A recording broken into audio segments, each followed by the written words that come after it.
welcome back to my channel.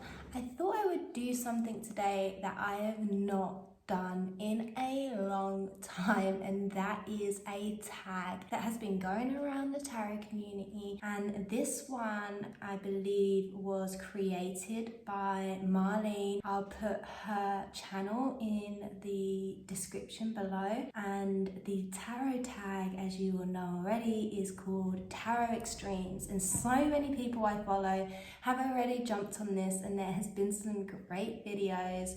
The first video I saw was by Amethyst Ascension, and I loved her video, and ultimately she inspired me to jump on this myself. Just haven't been joining in on the tags, I don't know why, but this one I'm here for. So I'm going to turn the camera around onto my altar space and we will have a look at what decks I chose for this tag.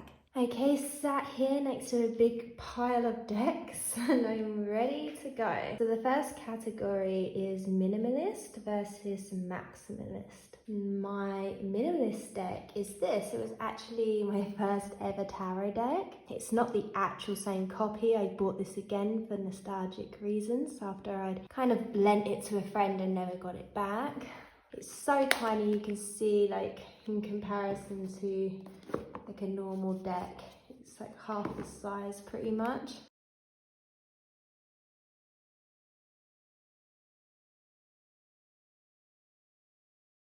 This is what the deck looks like on the backs. I do just adore these backs. Don't you just think they're so pretty? And then these are what the cards look like. So, very minimalist. You can see why I picked it for this. They're so small, it doesn't make it the most easiest cards to work with, but you see they're just flying out. It's a message from the Minimalist deck. The King of Swords reversed. Ooh. Maybe this deck isn't impressed. But yeah, like, it shuffles okay, but as you can see, it's a little hard, like the cards are moving around all over the place because they're just little squares basically, but I do adore the backs, and you can see why I went out of my way to find it again after I lost my first copy many years ago. Yeah, I do love this deck. Very simplistic, but pretty. The next deck for the Maximalist is this. I think you might be surprised. The Lover's Path Tarot. Bet you weren't expecting this to show up in anybody's. I don't know if anyone's picked this. This deck was actually quite pricey. I think it's sort of an old deck. I'm not sure when this deck came out. But it comes in this sidey box, not my favourite kind of box. It comes with a lot of stuff, so it goes with this category for sure. You've got this massive fold out spreadsheet. So it's too big to even fit on here. It's just got some spreads laid out there for you. I've never used that part of this deck. I believe the guidebook is very basic. Yeah, it's just a little white book, like really big, which is such a shame because I chose this deck as the Maximalist deck because there's so much going on in this imagery. Like, it's based around mythology, so like they've replaced all the kind of characters for different gods and goddesses within the deck, so you'd think there would be more in-depth stuff. There is a little bit more in-depth on the major arcanas, but not so much on the minors. So let's have a look actually at the deck, shall we? I do really like this deck. So copyright is from 2004. It's a pretty old deck. That might be why it was like more expensive, because I guess it's harder to get hold of. Not impossible, but I did buy it from a metaphysical shop. These are the backs, which I really adore. I think they're cute. I love the basic kind of rich, deep red color, and the hearts because it's like a love deck. I love doing love readings with this deck, but I don't just do love readings with this deck. I think you can just use it as a tarot deck like you would any other. So as I was saying, the images incorporate a lot of mythology. You can see. So the King of Arrows, Adonis,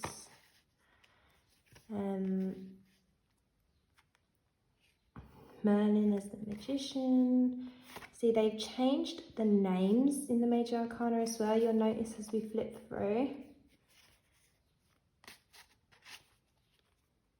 See, this Eight of Coins is just a character. It doesn't have like a myth attached to him. So it seems like the gods and goddesses are sort of held back for the Major Arcanas or the court cards.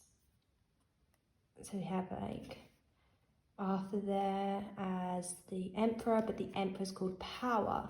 We have this, so the Chariot card here is called Desire, right?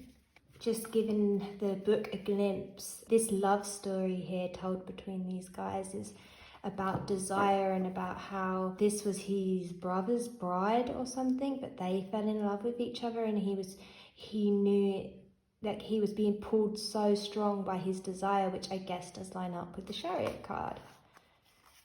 But I do really enjoy the images, very romantic,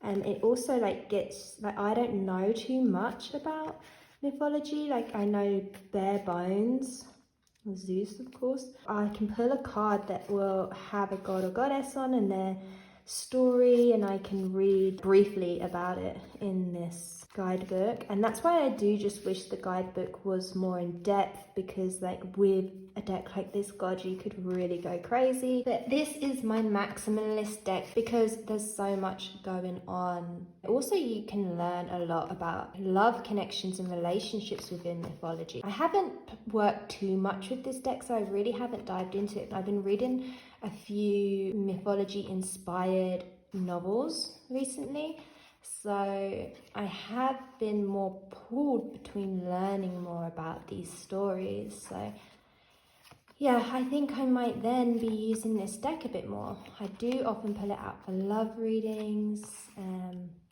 Of course, we have Romeo and Juliet. I was going to say, of course, it's the Lovers card, but it's actually not. It's tradition, which is the Hierophant, which I guess they're sort of symbolizing marriage there.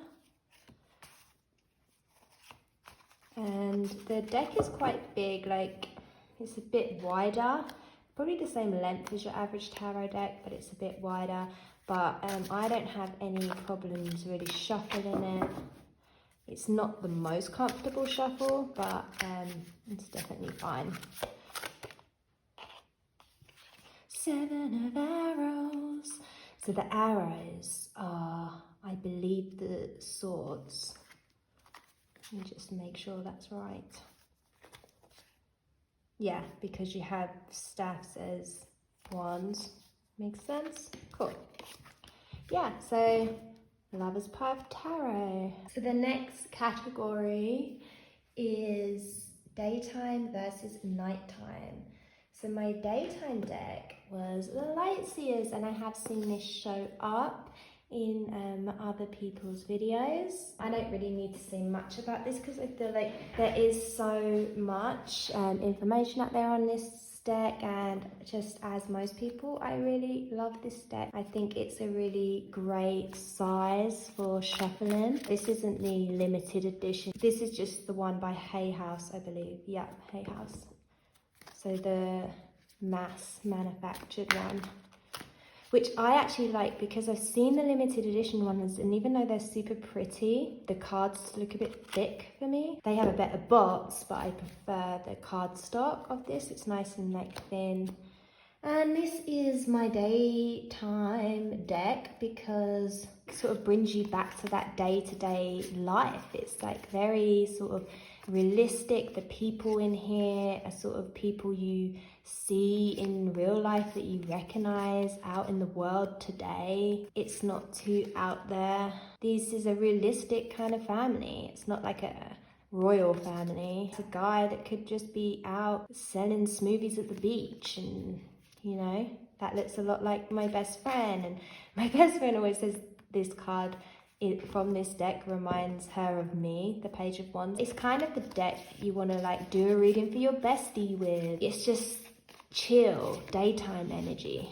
That's why I picked the Light Seers. The nighttime deck that I chose was the Silver Witchcraft Tarot. I didn't see many people using this deck. It only comes with this little book here, lots of different languages as well. I really like the back with the triple goddess. The images in here are just kind of weird, but I'm kind of here for it, you know? Like, why is everyone in these weird like Scientology vibe cloaks? Like this Ace of Wands, all the fruit and the cat and the fire. Intuitively, I get a lot more kind of different messages from this deck. It's just got some kind of creepy energy for it, you know, like very dark and mysterious and occult vibe. Lots of like weirdly placed symbolism, like here with the little gnome at the bottom of the High Priest, which is actually the Hierophant card. The gnomes turn up in the Pentacles a lot. It's just cool. And the Pentacles, they always have these threads, these like spider webs linking things. You see these spider webs again? It's not the most aesthetically pleasing deck because it's like got this like basic vibe, but at the same time there's like strangeness to it. Like, it's not that basic because what is even going on here? You know, kind of strange energy. I think there's a lot of symbolism that you could read into, but yeah, I really do like this deck, and I feel like it's definitely a deck I like to cozy up with by the fire at night and pull a card from here. Candlelit readings with this deck is kind of cool. It's definitely got that vibe. So yeah, Silver Witchcraft Tarot for my nighttime deck. So the next category is best shuffle versus worst shuffle. My favorite kind of shuffle is these just standard playing card stock cards that are the classic original tarot size. I have quite a few decks, like the one I just showed you. Loads of decks basically have this kind of cardstock, and a lot of people hate it, but I actually like it. It really shuffles how I like it to shuffle, and I feel like messages and cards come out really easy. So this deck I really don't use much. I sort of bought it more as a collector's item because it's rare. It was released on Etsy by the artist herself, and this deck is called the Riderless Tarot, and I had to get it, right, because you know I have horses. I just thought it was so cute. It's based off the Rider-Waite, and so it's easy to read, but instead of people, they're all horses. I also really love the backs of this. Very kind of classic vibes here. Reminds me of, I think it's, I haven't got it. It's one of the main witchy decks. I can't remember what it is, but it has like the stars and the moons like this on the back. This artist did these paintings of these horses in the positions of the original Rider-Waite cards, but she replaced the people with horses. Queen of Swords, and the Four of Wands, Queen of Wands, Ten of Swords, Queen of Cups. You know, you can recognize these images, but you're like, oh, hang on, they have flowers for cups as well. That's a horse. It's not a person. You get the idea. This is a great shuffle. For the worst shuffle, I went with this deck because it's huge. I can't even hold it. Get my hand all the way across it. It's massive. Let me compare it. It's way bigger than your average tarot, and it's just the Rider-Waite. I love this deck. I can't shuffle it, so it's pretty much the worst shuffle. I can't even do long way shuffle. I just have to do the side sort of flop and together. And this is so I can have altar cards if I want to work with certain energies, or if I'm teaching or anything like that. This is a really great deck for that. It's also great for studying. I use the Rider-Waite system for my study, and sometimes it's just nice to pull out a card that I want to work with and then be able to see all these details like so much clearer than I would on the smaller deck. Here's the smaller version. So say for example, I'm doing a study on the High Priestess, and I'm gonna get a lot more out of this big card to really look in at the imagery, the symbolism, the colors. Yeah, so I can see all those differences. I can really tell like, oh wow, that's pomegranates, and oh, there's definitely a body of water behind her. Like in this card, I would never know there's a body of water behind her, but here I can really tell. But it's a bitch to shuffle, so like I said, I don't really use it for shuffling. The next category is confronting versus comforting. Confronting, I decided on the Dreams of Gaia tarot. Confronting for many reasons. The imagery is a bit weird, a bit creepy, I love it, but it's out there, right? It's dark, it's got this kind of dark energy, it's kind of shadow work vibes. But I chose it as the confronting rather than the shadow work because I don't use this for shadow work. I find it too kind of intimidating. It's a system that I'm still need to like spend more time with, but I know that this deck is meant for me. I've been gifted it twice, so it's shown up to me twice, so I never chose to buy it. There's obviously a reason it keeps showing up for me. There's something I can really get from this. Maybe that says something about me. This deck keeps showing up for me, and I still find it so intimidating that I don't really work with it very often. One of the main reasons is the system is different. It's a different type of tarot system. That's why the book is so thick. Like this is all English. It's very in-depth, very elemental based. Each card you're getting like a few pages. It's very in-depth. Wow, it's like really in depth. What the hell? So there's 1, 2, 3, 4, 5, 6, 7 pages just for one card. This is cool, and it got illustrations as well. It's very confronting because it's a lot.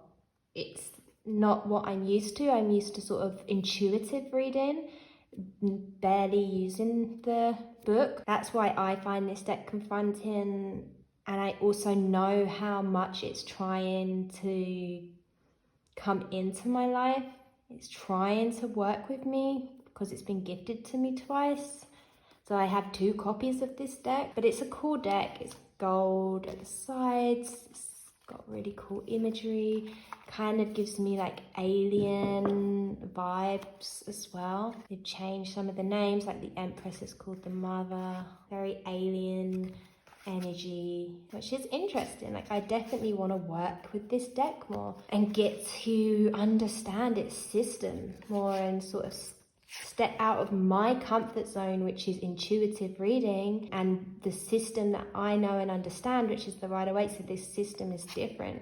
You get kind of very different messages from these cards, as you can see from the images how different it is. Without doubt, this is my most confronting deck that I have, but I still love it and I'm grateful for it, and I look forward to when the time comes where I can really deep dive with this deck. So my comforting deck is this guy.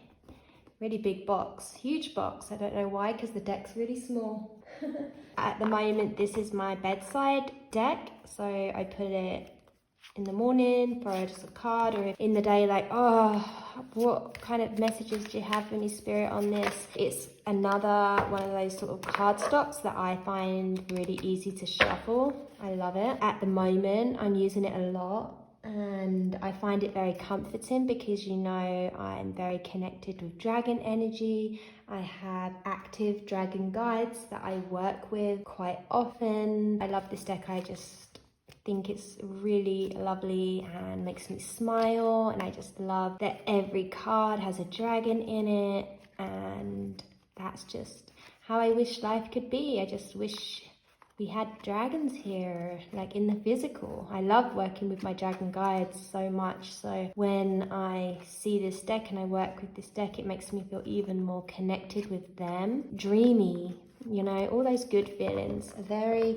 comforting deck indeed. So the next category is everyday versus every so often. This is my everyday deck, my most used deck, to be honest. Very close second was the Riderway. I was going to include the Riderway, but I already included the Riderway with the hard to shuffle deck. And everyone here knows that I follow the Rider-Waite system. I love the Rider-Waite deck.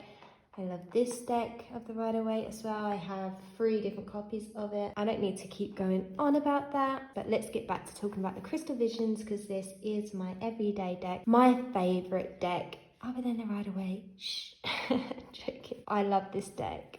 It's again that kind of playing card stock, classic tarot size, easy to shuffle. This is my aesthetic, my vibe all over. Angels and dragons in this deck. If anyone knows me here, you know I'm all about angels, dragons, fairies, and they're all in this deck.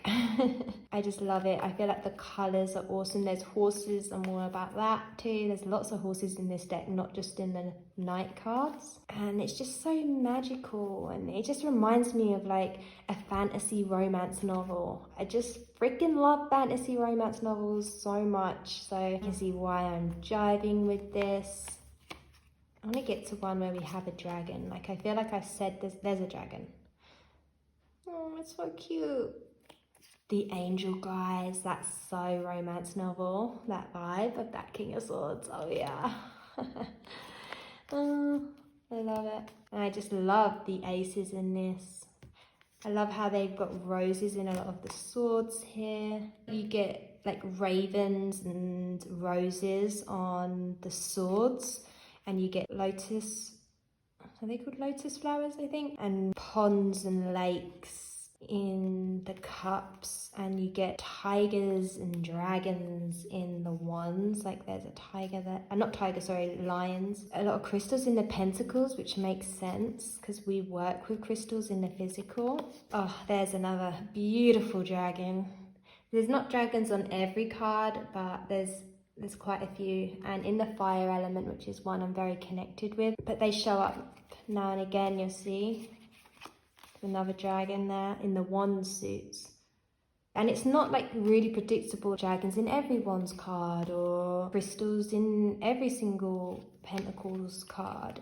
They switch it up a bit. It also has this unknown card, which I love this card. It comes out a lot in readings that I do, and I just get so much from it. A different message from it every time I pull it. I know it's called the unknown, so you'd be like, damn, I don't know, that sometimes there's so much space available and energy available within a card called the unknown. I feel like it's such a great addition, and I don't normally like added cards, but I love the added card in this. I also adore the backs.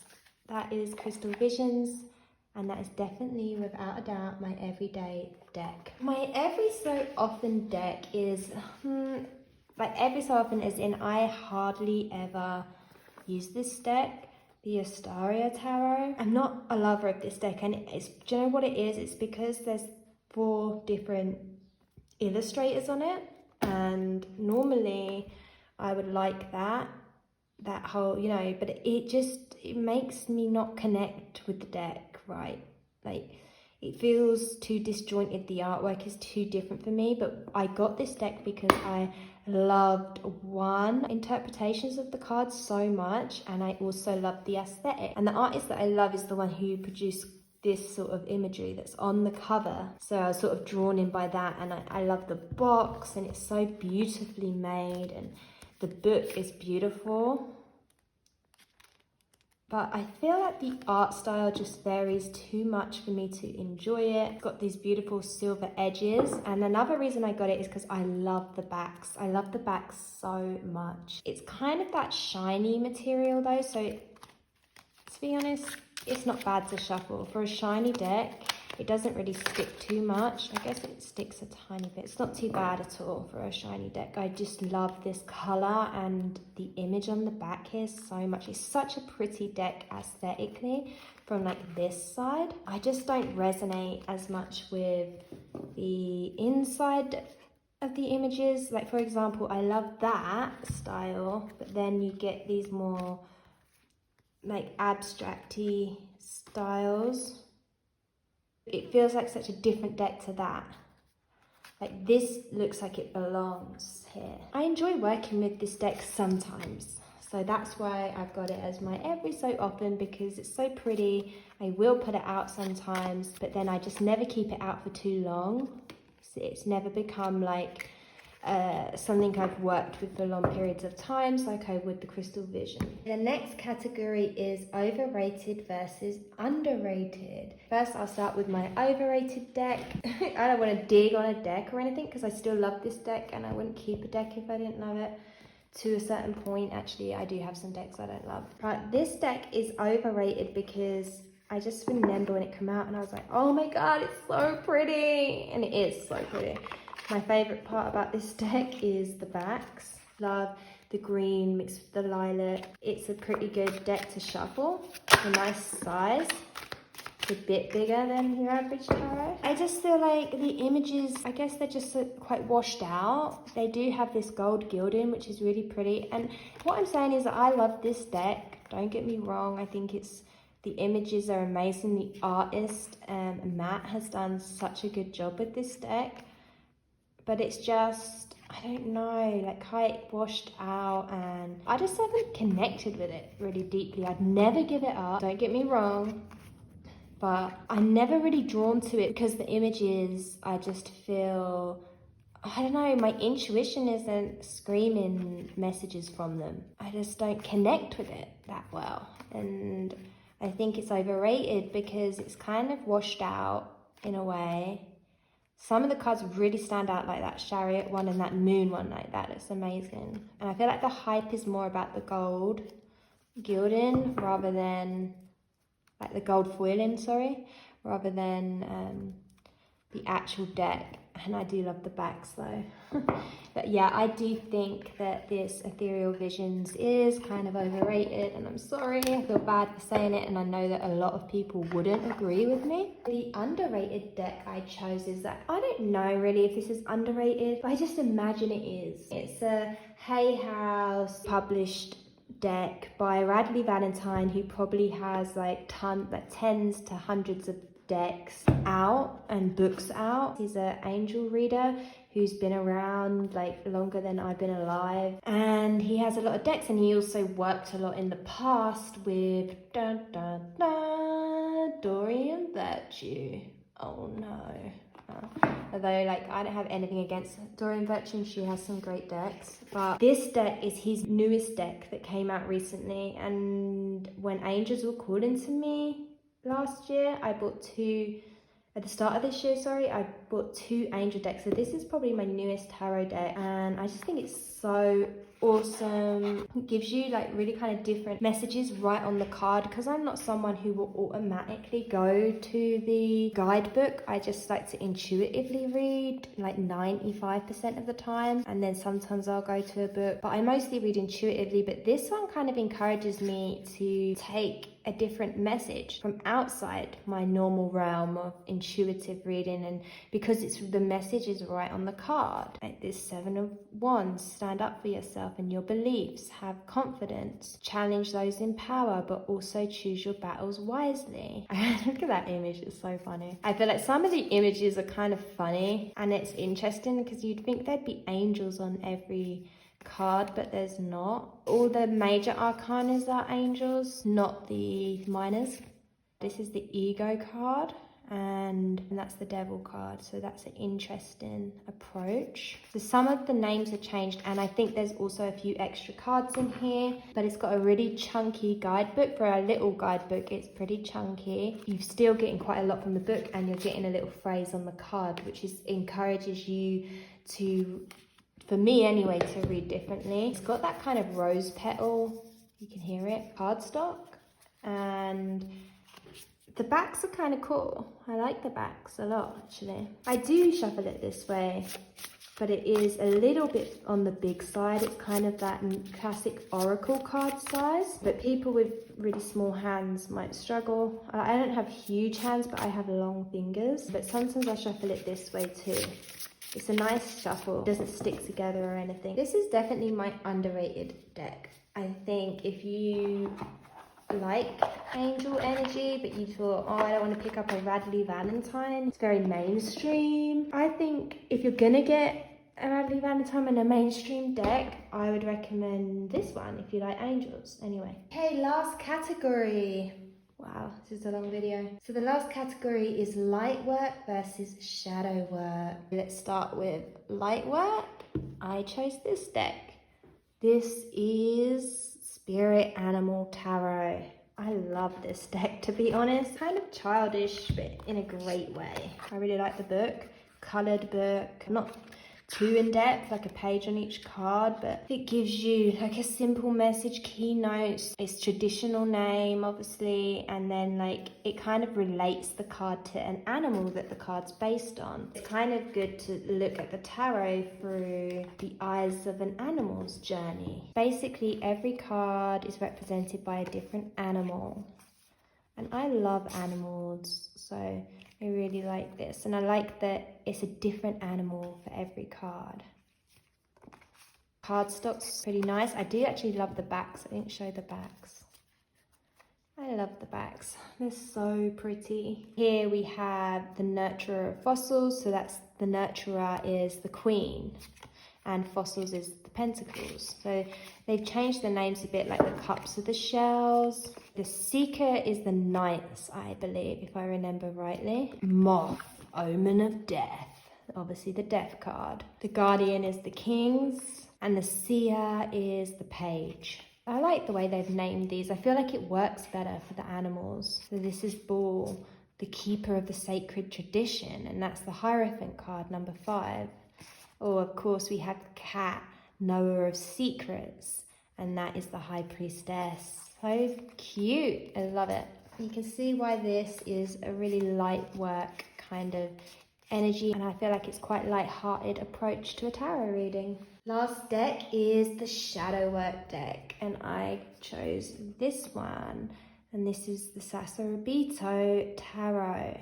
I think quite a few people in the community had this. I was inspired by the tarot community to get this back in the day. I like to use this deck as a shadow work deck. It does have like quite a minimal book, but I kind of like the way they've done the book. They talk about why they've drawn it the way they have, because they have like slightly different approach with their artwork and stuff. I love the backs of this. It's very shadow work vibes with the moth. These cards really make me see the shadow in things. Even this Knight of Cups, he looks intense. He looks slightly depressed. When the Knight of Cups is normally quite a happy, positive vibe that you get from it. Yeah, it's bringing out my inner emo. Like the 8 of Cups, it's intense in a weird way. Like it's not intense like my buddy Dreams of Gaia deck. It's not confronting and intimidating like that deck. I feel like it's a really approachable shadow work deck, and that's why I actually use it for shadow work, because even though it feels kind of emo, kind of dark, the imagery a bit weird, a bit out there, and also relatable and modern. I find this deck really great to use for shadow work. Okay, that's everything. Thank you for watching, guys. Didn't expect this to go on this long, but hey ho.